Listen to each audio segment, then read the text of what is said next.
ನಾಳೆ big boss ಇನ್ನೊಂದು ದಿನ ಇದೆ. ಭಾನುವಾರ ಫಿನಾಲೆ. ಈ 2 ದಿನದಲ್ಲಿ ಏನೇನು ನಡೆಯುತ್ತೋ ಬಿಗ್ ಬಾಸಲ್ಲಿ.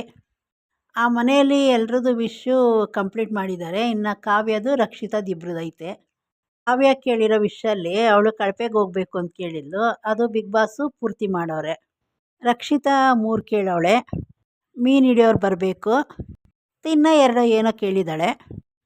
ಅದರಲ್ಲಿ ಟಿ ವಿ ತರಿಸಿ ಹೊರಗಡೆ ಫ್ಯಾನ್ ಹೆಂಗಿದ್ದಾರೆ ಅಂದ್ಬಿಟ್ಟು ತೋರಿಸ್ತಿದ್ದಾರೆ ಇವ್ರಿಗೆಲ್ಲ. ಈ ಬಿಗ್ ಬಾಸಲ್ಲಿ ಸೀರಿಯಲ್ ಅವ್ರು ಬರೋದು ಅದು ಇದು ಅಂತ ಅದೇ ಆಗ್ಬಿಟ್ಟೈತೆ. ಇವತ್ತು ಗಿಚ್ಚಿ ಗಿಲಿ ಗಿಲಿ ಅವ್ರ ಟೀಮ್ ಬರ್ತಿದೆ. ಇವಾಗ ಕಲರ್ಸ್ ಕನ್ನಡ ಅಲ್ಲಿ ಗಿಚ್ಚಿ ಗಿಲಿ ಗಿಲಿ ಜೂನಿಯರ್ಸ್ ಸ್ಟಾರ್ಟ್ ಆಗ್ತಿದೆ. ಅದು ಪ್ರಮೋಷನ್ಗಂತ ಬರ್ತಿದ್ದಾರೆ. ಇನ್ನು ಅಲ್ಲಿ ಬರ್ತಿರೋರೆಲ್ಲ ಸುಮಾರು ಜನ ಗಿಲ್ಲಿ ಇಷ್ಟ ಇರೋರೆ. ನೋಡೋಣ ಬಂದು ಏನಾದರೂ ಗಿಲ್ಲಿಗೆ ಟಿಪ್ಸ್ ಕೊಡ್ತಾರಾ ಅಂದ್ಬಿಟ್ಟು. ಗಿಲ್ಲಿಗೋಸ್ಕರ ಹೊರಗಡೆ ಓಟ್ ಅಪೀಲ್ ಮಾಡ್ತಿದ್ದಾರೆ ತುಕಾಲಿ ಸಂತೋಷು. ಒಳಗಡೆ ಗಿಲ್ಲಿ ಜೊತೆ ಹೆಂಗಿರ್ತಾನೆ ನೋಡೋಣ.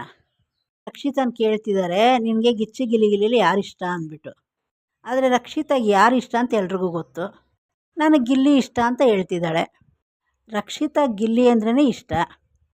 ಯಾಕಂದರೆ ಗಿಲ್ಲಿಗೋಸ್ಕರ ಅವಳು ಕೂತಿರೋ ಜಾಗದಲ್ಲಿ ಅವಳು ಪ್ರತಿಯೊಂದು ಮಾಡಿಕೊಡ್ತಾಳೆ ಪಾಪ. ಮತ್ತು ನೆನ್ನೆ ಅಶ್ವಿನಿ ಅವ್ರ ತಮ್ಮ ಬಂದಿದ್ದರು ಒಳಗಡೆ. ನನಗೆ ಅಶ್ವಿನಿ ಅವ್ರ ತಮ್ಮ ಧನುಷ್ ಬಗ್ಗೆ ಮಾತಾಡಿ ತುಂಬ ಇಷ್ಟ ಆಯಿತು. ಧನುಷ್ಗೊಂದು ಮಾತು ಹೇಳ್ತಾರೆ, ನೀನು ಹಿಂಗೆ ಇರಬಾರ್ದು ಮಾತಾಡಬೇಕು ಅಂತ ಹೇಳ್ತಾರೆ. ಬಿಗ್ ಬಾಸಿಗೆ ಸೂಟ್ ಆಗಲ್ಲ ಅಂತ ಅಂತಾರೆ. ಅದು ಎಲ್ರಿಗೂ ಗೊತ್ತಿರೋ ವಿಷಯನೇ.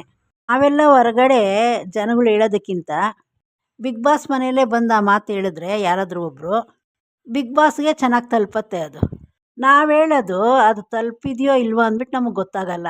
ಆ ವಿಷಯ ಬಿಗ್ ಬಾಸಿಗೆ ತಲುಪಿದೆಯೋ ಇಲ್ವೋ ಅಂದ್ಬಿಟ್ಟು ನಮಗೆ ಗೊತ್ತಾಗಲ್ಲ. ಇವಾಗ ಬಿಗ್ ಬಾಸ್ ಮನೆಯಲ್ಲೇ ಹೇಳಿದ್ದಾರೆ ಅಂದರೆ ಬಿಗ್ ಬಾಸ್ ಮನೆಯೊಳಗಡೆ ತಲುಪೈತೆ. ಯಾಕಂದರೆ ಇವಾಗ ಸುಮಾರು ಜನಕ್ಕೆ ಅದೇ ಅನ್ನಿಸ್ತಾ ಇರೋದು, ಧನುಷ್ ಇಲ್ಲಿವರೆಗೂ ಹೆಂಗೆ ಬಂದ ಅಂದ್ಬಿಟ್ಟು. ಮತ್ತು ಗಿಲ್ಲಿ ಆಟ ಸೂಪರ್ ಅಂತ ಅಂದರು. ಗಿಲ್ಲಿ ಅಶ್ವಿನಿ ಅವ್ರನ್ನ ಎಷ್ಟು ಆಟ ಆಡಿಸ್ಕೊಂಡಿದ್ದಾನೆ. ಹಂಗಂದಮೇಲೆ ಅವ್ರ ತಮ್ಮ ಗಿಲ್ಲಿ ಮೇಲೆ ಕೋಪ ಇರುತ್ತೆ. ತೋರ ಬಾಯಲ್ಲೇ ಗಿಲ್ಲಿ ಸೂಪರ್ ಅಂತ ಬಂದೈತೆ ಅಂದರೆ ಇನ್ನು ಗಿಲ್ಲಿ ಎಷ್ಟು ಕಾಮಿಡಿ ಮಾಡಿಲ್ಲ ಆ ಮನೆಯಲ್ಲಿ, ಎಷ್ಟು ಚೆನ್ನಾಗಿ ಆಟ ಆಡ್ತಾವನೆ. ಆಮೇಲೆ ಅಶ್ವಿನಿ ಅವ್ರ ತಮ್ಮ ಗಿಲ್ಲಿನ 2-3 ಸಲ ನಮ್ಮ ಮನೆಗೆ ಬಾ ಬಾ ಅಂತ ಕರೀತಾರೆ. ನನಗನ್ಸಿರೋ ಪ್ರಕಾರ ಅಶ್ವಿನಿ ಬಿಟ್ಟರೆ ಅವ್ರ ಮನೆಯವ್ರಿಗೆಲ್ಲ ಗಿಲ್ಲಿ ಅಂದ್ರೇ ಇಷ್ಟ. ಸ್ಟಾರ್ಟಿಂಗ್ ಅವ್ರ ತಾಯಿ ಬಂದಾಗ ಕೂಡ ಗಿಲ್ಲಿನ ಎಲ್ಲೂ ಬಿಟ್ಟಿಲ್ಲ. ಹಂಗಂದು ನೋಡೋಕೆ ಹೋದರೆ ಧ್ರುವಂತ್ ಯಾವಾಗಲೂ ಅಶ್ವಿನಿ ಜೊತೆನೇ ಇರ್ತಾ ಇದ್ದಿದ್ದವನು. ಆದರೂ ಅವ್ರಿಗೆ ಗಿಲ್ಲಿ ಅಂದ್ರೇ ಇಷ್ಟ. ಎಲ್ಲರೂ ವಿಶ್ ಕೇಳಿದ್ರು ಆ ಮನೆಯಲ್ಲಿ. ಆದರೆ ಗಿಲ್ಲಿದು ಎಲ್ರಿಗಿಂತ ಡಿಫ್ರೆಂಟ್ ಆಗಿತ್ತು. ನಲ್ಲಿ ಮೂಳೆ ಕೊಟ್ಟಿದ್ರು. ಬೇರೆಯವರಾದರೆ ದೃಷ್ಟಿ ಆಗತ್ತೆ, ಒಬ್ಬರು ಮುಂದೆ ತಿಂದರೆ ಮತ್ತು ದಾರಿ ಅಂತ ಎಲ್ಲ ನೋಡ್ತಾರೆ. ಗಿಲ್ಲಿ ಅದು ಯಾವುದು ನೋಡದೆ ಗಿಲ್ಲಿ ತಿಂದಿರೋ ರೀತಿ, ರಘು ನಮಗೂ ಸ್ವಲ್ಪ ಕೊಡು ಅಂತ ಕೇಳ್ತಾನೆ. ರಕ್ಷಿತಾ ಅಂತೂ ಪಾಪ ಕೂತ್ಕೊಂಡು ನೋಡ್ತಾನೇ ಇದ್ಲು.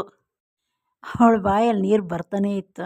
ಅದನ್ನು ನೋಡೋಕ್ಕೆ ಎಷ್ಟು ಚೆನ್ನಾಗಿತ್ತು ಅಂದರೆ ಮತ್ತೆ ಮತ್ತೆ ನೋಡಬೇಕು ಅಂತ ಅನಿಸುತ್ತೆ. ಇದೇ ಗಿಲ್ಲಿ ರಘುನೊಂದ್ಸಲಿ ಕೇಳಿದ್ರೆ ರಘು ಕೊಟ್ಟಿಲ್ಲ.